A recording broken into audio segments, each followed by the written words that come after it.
Is the Smollett family just full of like talented people? Because they're all actors and singers. Oh, yeah. Well, actually, so my family or her family? Both of your families. Oh, well, it's so funny because actually when we first moved to California, I literally worked with the same, well, it was probably like a couple of years later. I worked with the same agency that she worked with. Shout outs to Nicole David at WME. But yeah, my whole family is pretty artistic and creative. My mom and dad both went to school, like did speech tournaments, and that's actually how they met.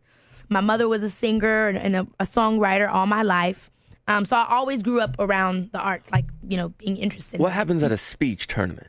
So a speech tournament is pretty much... let's imagine what might happen. Hot cheerleaders. Like a debate? Speech and debate? Actually, it's not. It's okay. actually like drama class. But what happens is you prepare a monologue, and you go and you do these monologues, you do these speeches, and you see which one is... It's like doing pretty much all you do is monologues, and you see which one does the best performance, and they get an award. And that's what my mom used to do. So she used to do like monologues and stuff. And my dad said he saw her doing this monologue, and she sang this song, and he was literally blown away. He was like, I need to know this woman. She's amazing. And my mom won and everything that year. Just like Def Jam, kind of. Yeah, that poetry jam. Yeah, that poetry jam. It makes me wonder how they argue, though. It is. Yeah. It's very similar. What was your favorite monologue that you had ready to go, just in case you I never did it. You never had monologues I never ready? did speech tournament. Well, I mean, I guess I did monologues like when I did my first acting class. Yeah. I did like some monologues and stuff like that. And it was pretty fun and interesting because that was the first time I had ever done anything like that. Right. And my mom helped me to prepare and stuff. Because I took an acting class in college, and they made us do a monologue. Ooh. And I picked the wrong one. What'd you pick? It was from Half Baked, and it was the Killer of the Dog speech.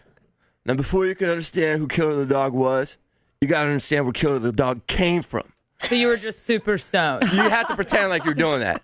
And my teacher just looked at me and said, get the hell out of here. My mom always says that she saw my dad do an audition. They did the Black Ensemble Theater in Chicago.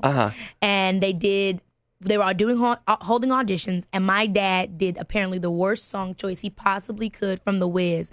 And it was the Brain song. And my mom said he was so horrible, she had to walk away. She couldn't even do it. She couldn't handle it. She felt so bad for him. We all have those moments. Now, when you auditioned for Cinderella, did they know they wanted a black Cinderella, or They did not. they had? So you're in a room full of white people, I'm assuming. Pretty much. And they were just and auditioning like they would for anything. Right. And I didn't think, when I heard about the audition myself, it did come into my mind, but I think because I had seen Brandy do it as a kid, Okay. Yeah. I didn't realize that it hadn't happened already on Broadway. I just, Brandy cool, did it. Brandy did it right. Yeah. Cool, I'm auditioning for this. Let's see it. I don't know. If anything, it wasn't the black thing that I was thinking about as much as if I'm ready for Broadway.